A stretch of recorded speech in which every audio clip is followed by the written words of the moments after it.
इतिहास की ओर देखने पर हम पाते हैं कि सबसे ज्यादा खून धर्म के नाम पर बहा, चाहे यरूशलेम पर कब्जे के लिए हो या फिर बाबरी मस्जिद को गिराने के लिए।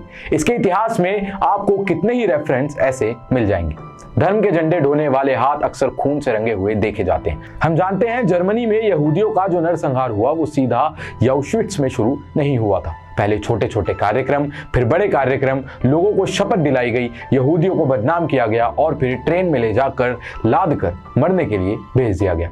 आज जिस धरती पर हम खड़े हैं, इस धरती ने दुनिया के 4 बड़े धर्मों को जन्म दिया है। हमारी एक धरा ऐसी भी रही है जिसने हर किसी के विचार का स्वागत किया है। एक सभ्यता के तौर पर हमारा सबसे बड़ा हासिल यही है कि हर तरह के विचार ने यहाँ अपने लिए जगह तलाश ली है। ये देश शास्त्रार्थ की परंपरा का देश है, धर्म के तमाम पहलुओं पर खुलकर बात करने का देश है। जिसे दिक्कत है वो जुटे और चर्चा करे, लेकिन जब धर्म संसद के नाम पर मरने मारने की कसम खाई जाने लगे तो डर लगता है कि ये पागलपन कहां जाकर रुकेगा। उत्तराखंड के हरिद्वार में हुई धर्म संसद में भड़काऊ भाषण के जो वीडियो सामने आए वो तो आप सब ने देखे ही होंगे।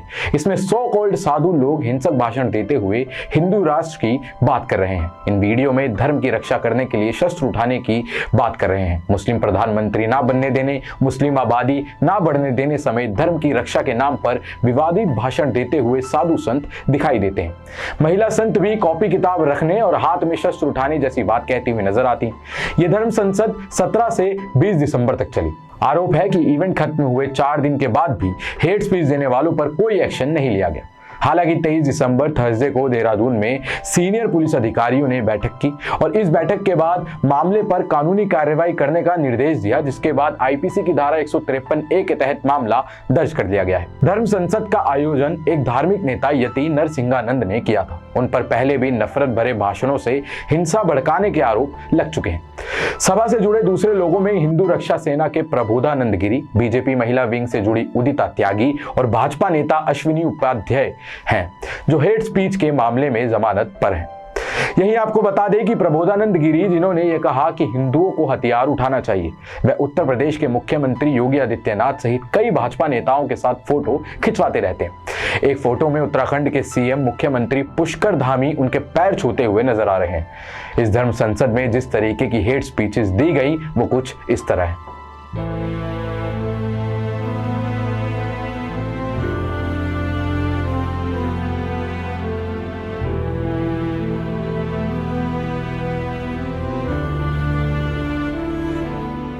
यही आपको बता दें कि धर्म संसद में भाजपा नेता अश्विनी उपाध्याय इस आयोजन में भगवा संविधान लेकर आए और कहा, हिंदुस्तान में हिंदी भाषा में भगवा रंग में संविधान हमें विशेष रूप से बनवाना पड़ रहा है, ये शर्म की बात है। इस मामले पर हमने लॉयर कपिल मदान से बात की। देखिए, सबसे पहला सवाल सर कि ये जो हम देखते हैं कि ये जो इवेंट हो रहे हैं, कम्युनिटी को, एक कम्युनिटी के खिलाफ जिस तरीके से बात की जाती है, जिस तरीके से उन्हें टारगेट किया जाता है, तो इस मामले में किन धाराओं में मामला दर्ज किया जा सकता है और इसमें क्या क्या सजाएं रहती हैं? देखिए, अगर आप जिस तरीके की वहाँ पे बातें की गई, जिस तरीके की वहाँ पे नारेबाजी की गई और जिस तरीके की वहाँ पे शपथ ली गई, एक चीज़ बहुत क्लियरली दिखी कि वो एक पर्टिकुलर कम्युनिटी को मरने और मारने की बात कर रहे थे। तो जहाँ तक कि हमारा इंडियन पीनल कोड है, अगर आप इंडियन पीनल कोड के अगर आप सेक्शंस देखेंगे तो ये मुकदमा 153A 153B ऑफ आईपीसी, जो कि दंड प्रक्रिया है हमारे देश की, ये मुकदमा क्लियरली उसके अंदर फॉल करता है। और अगर मैं बहुत संक्षेप में आपके व्यूअर्स को बताना चाहूँ तो 153A और 153B उस सिचुएशन में या उस तरीके की परिस्थितियों में लगाया जाता है जहाँ पे आप 2 गुटों, रिलीजियस गुटों में दुर्भावना पैदा या किसी तरीके का अनरेस्ट क्रिएट करने की कोशिश करते हैं। और ये बड़े सीरियस ऑफेंसेस हैं जिसमें जो भी दोषी पाया जाता है उसको 7 साल की तक की सज़ा कोर्ट दे सकती है। 7 साल की सज़ा हो सकती है इसमें। लेकिन सर, इसमें एक जो बात सामने आ रही है कि जो ऐसे देखा गया है कि जब ये इवेंट हुआ उसके कुछ दिन बाद तक कोई एक्शन नहीं लिया गया, और इवन जब पुलिस से बात की गई तो उन्होंने ये कहा कि हमारे पास कोई कंप्लेंट नहीं आई। तो क्या जब तक पुलिस के पास कंप्लेंट नहीं कराई जाएगी या तब तक कोई पुलिस या कोई भी ऐसी एजेंसी वो अपने बिहाफ पे एक्शन नहीं ले सकती है इसके खिलाफ? देखिए, ये बहुत ही गलत बात है। जो भी बंदा ये स्टेटमेंट दे रहा है उसको ना ही हमारी जो न्याय प्रक्रिया है उसको, मेरा ये मानना है, उसको उसकी कोई समझ नहीं है। क्योंकि जो भी अपराध है, अपराध का कॉग्निजेंस कोई भी पुलिस अथॉरिटी, कोर्ट अपराध की जानकारी होते ही ले सकती है। तो ये कहना बिल्कुल गलत है कि कोई कंप्लेनेंट नहीं है इसलिए उन्होंने एक्शन नहीं लिया। मुझे ये लगता है कि जब ये इस तरीके के वीडियो और इस तरीके के बयान इतने जो वायरल हो गए हैं, मुझे ये लगता है कि सिर्फ खाना पूर्ति करने के लिए, अपने आप को बचाने के लिए, जो आपकी नाकामी है और जो आपका संकल्प नहीं है इस तरीके के मुकदमों में आप एक्शन लें, ये वही दर्शाता है। दूसरी तरफ हम देखते हैं सर कि एक तरफ है कॉमेडियन मुनव्वर फारूकी, वो एक धर्म के बारे में कोई जोक करते हैं तो उनको उठा के सीधा जेल में डाल दिया जाता है, उनके शोज बैन कर दिए जाते हैं। आज भी इंडिया के अंदर बहुत सी स्टेट में उनको शो करने नहीं दिया जा रहा। दूसरी तरफ हम ये देख रहे हैं कि कुछ लोग हैं जिन्होंने साधु का टैग ले रखा है और वो खुले मंच से लोगों को हथियार उठाने की बात कर रहे हैं, कम्युनिटी के खिलाफ कह रहे हैं कि उनको मार दो, 20 लाख लोगों को ख़त्म कर दो, ये हिंदू राष्ट्र बनेगा, संविधान बदल दो। तो ये कहीं ना कहीं ये नहीं दिखाता है कि कहीं ना कहीं पॉलिटिकल सपोर्ट इसमें शामिल है ऐसे लोगों को? देखिए, अगर आप जो बीजेपी के बड़े नेता हैं, अगर आप उनकी स्टेटमेंट्स देखें, हमारे प्रधानमंत्री ने एक स्टेटमेंट दी कि आप अपराध करने वालों को तो कपड़ों से पहचान सकते हैं। हमारे गृह मंत्री ने एक स्टेटमेंट दी जहां पे जब सीए को लेके शाहीन बाग के अंदर आंदोलन हो रहा था तो वहां उन्होंने अपने के चुनाव को, दिल्ली चुनाव के अंदर इसको बड़ा तेजी से उठाया। और मुझे याद है कि अमित शाह जी ने ये बात बोली कि आप बटन यहाँ दबाओ और थप्पड़ शाहीन बाग में लगे। अनुराग ठाकुर जी ने एक स्टेटमेंट दिया जिसमें उन्होंने बड़ा ओपनली बोला कि गोली मारो गद्दारों को।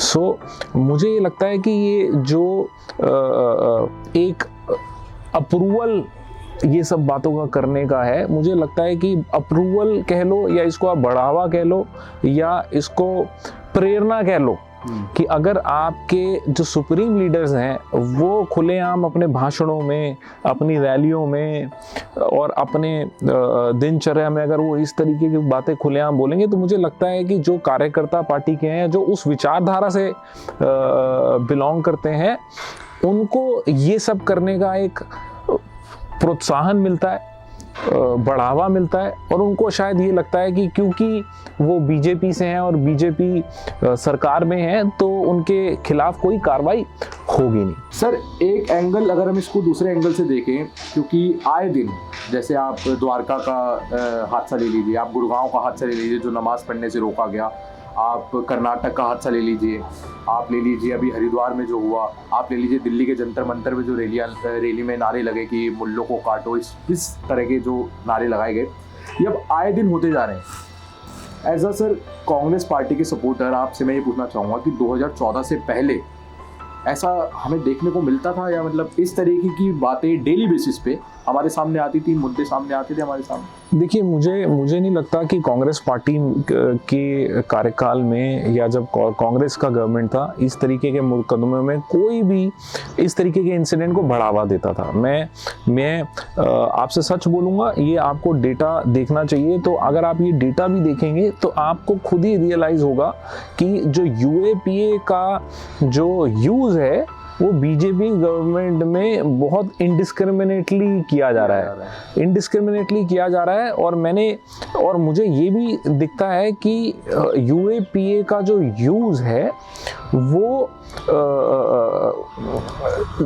हर उस सिचुएशन में कर दिया जाता है जहाँ पे आप सरकार की नीतियों से या कहीं सरकार की नाकामियों को आप दर्शाने की कोशिश करो। हम ये देखते हैं कि उस तरीके की सिचुएशन में यूएपीए का बहुत इंडिस्क्रिमिनेट यूज़ किया जा रहा है। इसमें सर जब लोगों से बात की गई जिन्होंने ऐसे भाषण दिए, उनको बिल्कुल भी पछतावा नहीं है। वो सीधे तौर पर ये कहते हैं कि हमें बोलने की आज़ादी है, हमारे संविधान में ये बात कही गई कि आपको फ्रीडम ऑफ स्पीच की जो हम बात करते हैं उसकी आज़ादी है, तो हम बोलेंगे। फ्रीडम ऑफ स्पीच की बात ठीक है, लेकिन उसका फ़ायदा उठाते हुए आप देश में एक अराजकता फैलाने की बात कर रहे हैं, एक तरीके से वॉयलेंस बढ़ाने की बात कर रहे हैं, जो बिल्कुल भी सही नहीं है। तो आपको ऐसा नहीं लगता कि फ्रीडम ऑफ स्पीच के नाम पर एक बहुत ही बुरा, मतलब बहुत गलत तरीके से एक तरीके का फ़ायदा उठाया जा रहा है? और ऐसी बात भी नहीं है कि इन लोगों के खिलाफ पहले ऐसी कंप्लेंट्स नहीं आई हैं, पहले भी बहुत कंप्लेंट्स आ चुके हैं। आप नरसिम्हा जी को ले लीजिए, उनके खिलाफ इतनी कंप्लेंट्स आ चुकी हैं कि वो एक ऐसा संगठन चला रहे हैं जो मुस्लिम विरोधी संगठन है, जिसमें बताया जाता है कि उनके खिलाफ आपको चीज़ें करनी है, आपको तलवारें उठानी है, आपको मारना है, उनकी आबादी को बढ़ने नहीं देना है, हिंदू की आबादी को बढ़ाइए, एक हिंदू राष्ट्र नेशन बनाइए। तो इन सभी लोगों पर पहले ही कहीं ना कहीं एलिगेशन लग चुके हैं, केसेस लग चुके हैं, लेकिन फिर भी इन लोगों को परमिशन मिल जाती है ये सब करने की, और फ्रीडम ऑफ स्पीच के नाम पर ये सब करते हैं। देखिए, मैं पहले एक चीज़ ज़रूर आपके दर्शकों को बताना चाहूँगा कि ये जो हरिद्वार वाला इंसिडेंट था, हरिद्वार वाले इंसिडेंट का जो भी इनकी वहाँ पे कार्यक्रम था, उसका नाम दिया गया धर्म संसद। तो मैं आपको एक और धर्म संसद के बारे में बताना चाहूँगा। वो धर्म संसद हुआ था 1893 के अंदर अमेरिका के अंदर, जिसमें स्वामी विवेकानंद जी ने जाके भाषण दिया था। और अगर आप स्वामी विवेकानंद जी के भाषण को अगर आप सुनेंगे,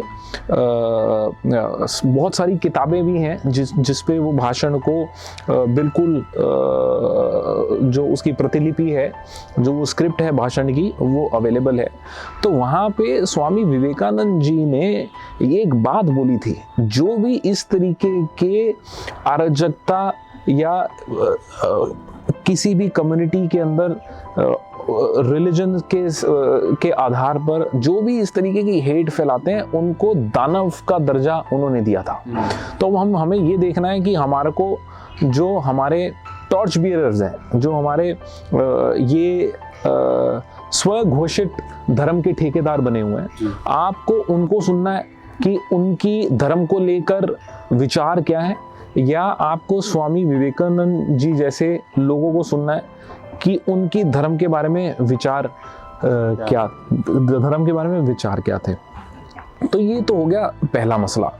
अगर आप दूसरा जो आपने मेरे से मुद्दा पूछा, आपने बात करी फ्रीडम ऑफ स्पीच की, तो आप जब आप फ्रीडम ऑफ स्पीच की बात करते हैं कि फ्रीडम ऑफ स्पीच आपको ये राइट नहीं देता कि आप कोई भी ऐसी बात बोलें जो कि किसी धर्म के अंदर, किसी गुटों के अंदर एनिमिटी पैदा करे, दुर्भावना पैदा करे, या किसी भी तरीके का वायलेंस और किसी भी तरीके की जो भी अनलॉफुल चीज़ें हैं, आप उसको बढ़ावा दें। आपको फ्रीडम ऑफ स्पीच के नाम पर, आप फ्रीडम ऑफ स्पीच का मतलब ये नहीं है कि आप जाके कोई भी अपराध कमिट करें या आप किसी अपराध को बढ़ावा दें। सर, आप कहीं ना कहीं विपक्षी दल से रिलेशन रखते हैं, तो ये जो मामला भी हुआ धर्म संसद का, तो इसको लेकर एज ऑपोजिशन आप लोग कैसे दबाव बनाएंगे सरकार पे, या आप लोगों के दबाव बनाने का क्या असर हो सकता है, इसके बारे में थोड़ा बताएं कि आप कैसे दबाव बनाना चाहेंगे इस पर? देखिए, ऑपोजिशन ने इस मुद्दे को बहुत जोरों शोरों से उठाना शुरू कर दिया। ठीक है। अगर आप जितने भी सीनियर लीडर्स हैं, जितने भी स्पोक्स पर्सन हैं कांग्रेस पार्टी के, आप सबकी ट्विटर टाइमलाइन देखें, सबने मैं पवन खेड़ा जी को सुन रहा था। पवन खेड़ा जी ने एक बड़ी अच्छी बात बोली। पवन खेड़ा जी ने बोला कि अगर हमने आज इन सब मुद्दों पे आवाज़ नहीं उठाई, तो आने वाली पीढ़ी हमसे सवाल पूछेगी कि हमारे देश की जो फाउंडेशन थी, जो स्थापना थी, वो हमारे देश की स्थापना इंक्लूसिविटी को लेकर की गई थी। एज अ फाउंडेशन बना के जो स्तंभ था वो ये था कि सब बराबर है, और हमारे को सबको लेके कॉन्स्टिट्यूशनल ने गारंटी दी थी कि हम सबको साथ, बगैर किसी तरीके की डिस्क्रिमिनेशन के, सबको साथ लेके आगे बढ़ेंगे। तो मुझे लगता है कि ऑपोजिशन पार्टी